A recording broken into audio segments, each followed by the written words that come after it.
لا إله إلا الله محمد رسول الله عليه صلاة الله وآله والأحب. Assalamualaikum warahmatullahi wabarakatuh. Sahabat Rania Zubaidi, semoga kita semua dalam keadaan sehat walafiat. Amin ya rabbal alamin. Di video ini kita tidak akan membahas tentang Abu Ubaidah yang juru bicara Hamas yang sedang dikagumi oleh banyak orang. Bahkan kaum muslimin di seluruh dunia dari mulai anak hingga dewasa. Viral di media sosial tentang perkataan rakyat Palestina tentang Abu Ubaidah ini. Selagi Abu Ubaidah baik-baik saja, kita semua juga baik-baik saja, ucap rakyat Palestina. Namun, semenjak Abu Ubaidah muncul, bukan hanya Israel yang ketakutan, tetapi kemunculannya membawa kembali kisah para sahabat Rasulullah yang sudah dilupakan zaman. Maka, untuk itu di video kali ini, kita akan bercerita tentang Abu Ubaidah, juga yang merupakan sahabat yang sangat setia kepada Nabi dan bahkan rela dadanya terkena panah, asalkan Nabi baik-baik saja. Nama lengkapnya Amir bin Abdullah bin Jarrah al-Fihri al-Quraisy, namun lebih dikenal dengan Abu Ubaidah bin Jarrah. Wajahnya selalu berseri, matanya bersinar, ramah kepada semua orang, sehingga mereka simpati kepadanya. Di samping sifatnya yang lemah lembut, dia sangat tawadu dan pemalu. Tapi, bila menghadapi suatu urusan penting, ia sangat cekatan bagai singa jantan. Abdullah bin Umar pernah berkata tentang orang-orang yang mulia. Ada 3 orang Quraisy yang sangat cemerlang wajahnya, tinggi akhlaknya, dan sangat pemalu. Bila berbicara, mereka tidak pernah dusta, dan apabila orang berbicara, mereka tidak cepat-cepat mendustakan. Mereka itu adalah Abu Bakar As-Siddiq, Utsman bin Affan, dan Abu Ubaidah bin Jarrah. Abu Ubaidah termasuk kelompok pertama sahabat yang masuk Islam. Dia masuk Islam atas ajakan Abu Bakar As-Siddiq sehari setelah Abu Bakar masuk Islam.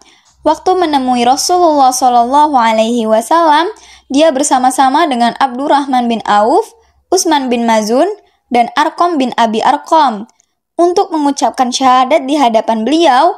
Oleh sebab itu, mereka tercatat sebagai pilar pertama dalam pembangunan Maligai Islam yang agung dan indah. Dalam kehidupannya sebagai Muslim, Abu Ubaidah mengalami masa penindasan yang kejam dari kaum Quraisy di Mekah. Sejak permulaan sampai akhir, dia turut menderita bersama kaum muslimin lainnya. Walau demikian, ia tetap teguh menerima segala macam cobaan, tetap setia membela Rasulullah SAW dalam tiap situasi dan kondisi apapun. Dalam Perang Badar, Abu Ubaidah berhasil menyusup ke barisan musuh tanpa takut mati. Namun, tentara berkuda kaum musyrikin menghadang dan mengejarnya. Kemanapun ia lari, tentara itu terus mengejarnya dengan beringas. Abu Ubaidah menghindar dan menjauhkan diri untuk bertarung dengan pengejarnya. Ketika si pengejar bertambah dekat dan merasa posisinya strategis, Abu Ubaidah mengayunkan pedang ke arah kepala lawan. Sang lawan tewas seketika dengan kepala terbelah. Siapakah lawan Abu Ubaidah yang sangat beringas itu? Tak lain adalah Abdullah bin Jarrah, ayah kandungnya sendiri.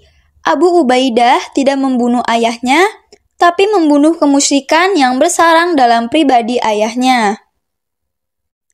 Pada suatu ketika, utusan kaum Nasrani datang menghadap Rasulullah seraya berkata, "Wahai Abu Qasim, kirimlah kepada kami seorang sahabat Anda yang pintar menjadi hakim tentang harta yang menyebabkan kami berselisih sesama kami. Kami senang menerima putusan yang ditetapkan kaum muslimin. Datanglah sore nanti, saya akan mengirimkan kepada kalian orang kuat yang terpercaya," kata Rasulullah SAW. Umar bin Al-Khattab berujar, Aku ingin tugas itu tidak diserahkan kepada orang lain karena aku ingin mendapatkan gelar orang kuat yang terpercaya. Selesai sholat, Rasulullah menengok ke kanan dan ke kiri. Umar sengaja menonjolkan diri agar dilihat Rasulullah, namun beliau tidak menunjuknya. Ketika melihat Abu Ubaidah, beliau memanggilnya dan berkata, "Pergilah kau bersama mereka, adili dengan baik perkara yang mereka perselisihkan." Abu Ubaidah berangkat bersama para utusan tersebut dengan menyandang gelar orang kuat yang terpercaya.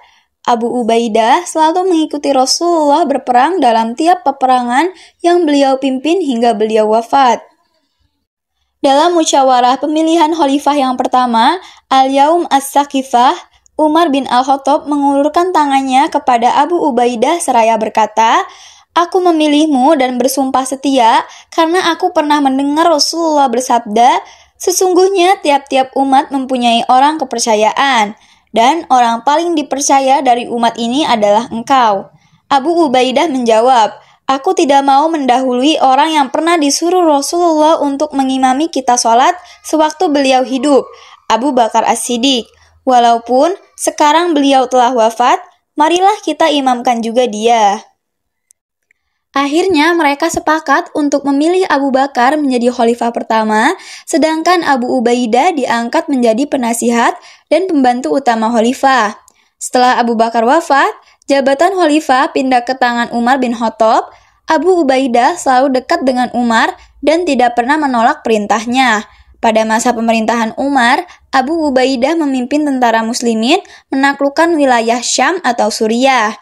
Dia berhasil memperoleh kemenangan berturut-turut, sehingga seluruh wilayah Syam takluk di bawah kekuasaan Islam dari tepi sungai Furat di sebelah timur hingga Asia Kecil di sebelah utara. Abu Ubaidah meninggal dunia karena terkena penyakit menular yang mewabah di Syam. Menjelang wafatnya, ia berwasiat kepada seluruh prajuritnya, "Aku berwasiat kepada kalian, jika wasiat ini kalian terima dan laksanakan, kalian tidak akan sesat dari jalan yang baik dan senantiasa dalam keadaan bahagia. Tetaplah kalian menegakkan sholat, berpuasa Ramadan, membayar zakat, dan menunaikan haji dan umroh. Hendaklah kalian saling menasihati sama kalian, nasihati pemerintah kalian, dan jangan biarkan mereka tersesat.